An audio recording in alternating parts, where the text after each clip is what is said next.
Now, in the past, it was assumed that a woman's place was in the home, and taking a job outside of the home was typically frowned on in society, and especially by Christians who believe that this is the biblical teaching. But in today's society, it's pretty much the opposite of that now. Women are very comfortable taking jobs outside of the home. Well, what does the Bible have to say about that? Is there a biblical perspective on that? And if so, what is it? Well, we're going to look today at Titus chapter 2, verses 4 and 5, that give instructions to younger women, specifically to wives and moms, about how to conduct themselves. Older women must train the younger women to love their husbands and their children, to live wisely and be pure, to work in their homes, to do good, and to be submissive to their husbands. Then they will not bring shame on the word of God. Now, the key phrase that defines this issue is in verse 5, where it talks about teaching younger women to work in their homes. And that reflects a single Greek word. The word is oikurgos. The problem is that this is the only occurrence of this word in the whole New Testament, so we don't have other passages, other contexts that we can take a look at to help us refine the meaning of this word. So the word can be a little bit obscure and a little bit debatable. The word itself, oikurgos in Greek, is a compound of two other words, the word for home and the word for work. And it assumes then two things. It assumes a sphere of responsibility for women at home, and that responsibility should be engaged with diligence. So not sitting around watching TV all day or not getting sucked into the black hole of Pinterest or Facebook. But what it does not assume is that this is the only sphere of responsibility that women have.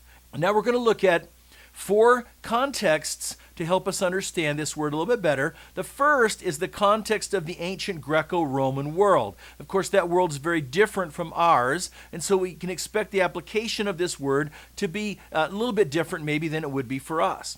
So first of all, in that ancient world, almost all responsible or respectable women, I should say, would be married. Now, that's certainly not the case today, nor is that a biblical mandate, but that's the world that Paul was writing in. All these women would have been married. And then secondly, in that world, women did not really have the opportunity to work or to have a career outside of the home.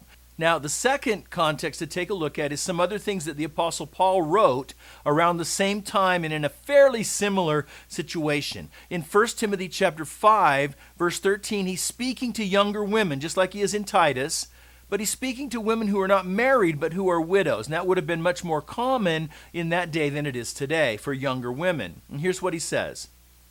They get into the habit of being idle and going about from house to house, and not only do they become idlers, but also busybodies who talk nonsense.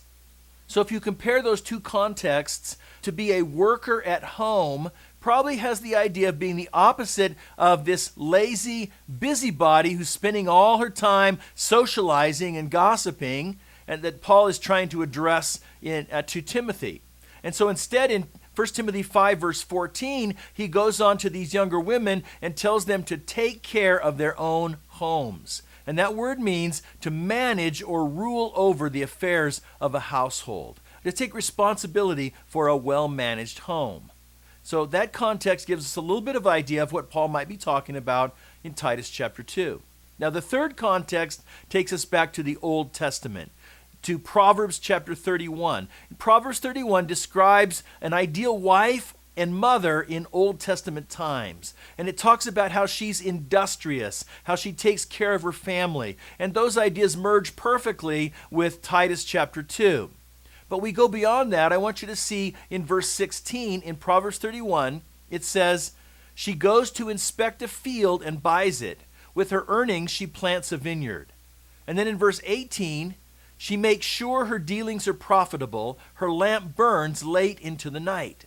And then in verse 24, it says she makes belted linen garments and sashes to sell to the merchants.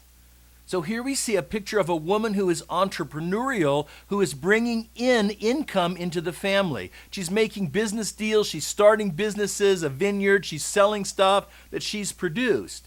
Now, in that culture, all of that would have happened from within the framework of the home and the family. And there's still ways to do that in our society, but the economy isn't the same as it was back then. And so the modern counterpart of the Proverbs 31 woman might be someone who's working outside the home. And then the fourth context has to take us back to Titus chapter 2. If you look at verse 5, a little bit more of what's going on in verses 4 and 5, it becomes pretty clear that the family is a priority there for younger women. And of course, not all younger women are married or are moms the way that it might have been back then. And so there's things in those verses that speak to all younger women. But for those who are married or those who are moms, it says, love your husbands and love your children. It says, be submissive to your husbands. There's a family element here. Now, we're going to cover that submission issue in other conversations you can see in the article below this video. But the point is that if you have a family, then family is the priority over oneself and over the needs and the agenda of other people in our lives. Now, as we try to put all this together, here's what I think Titus chapter 2 is getting at. That if you're a wife, if you're a mom, then whatever else you do, then home and family come first. Now, if you can afford to stay at home without taking a job, that's awesome. But even if you do take a job, or even if you volunteer at church or in the community, home and family come first.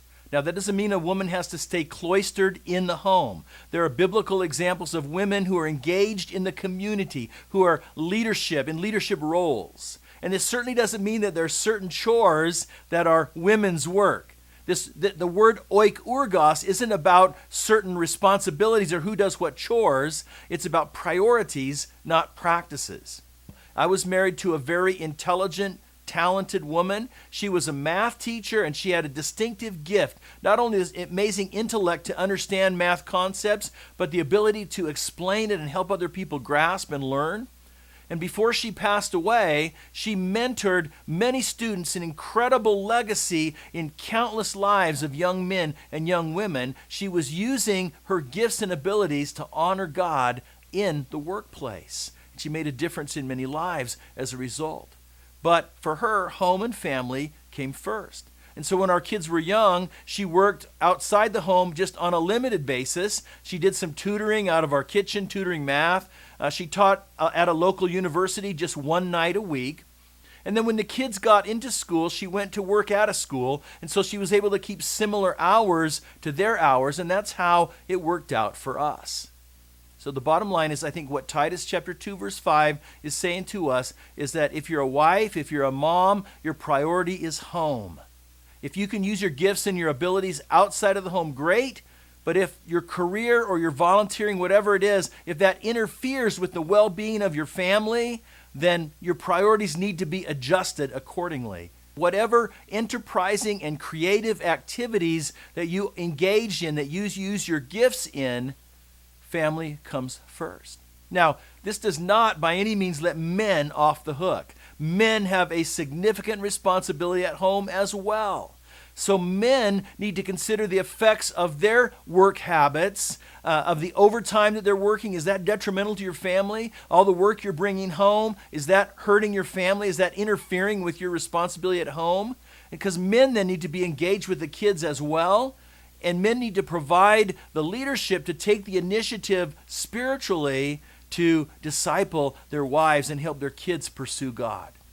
Now, every family's going to have to work this out in their own way, what this looks like for them. But I believe the issue is, biblically, that whatever else a wife and a mom does to engage in or to make a contribution to the society around us, that home and family come first.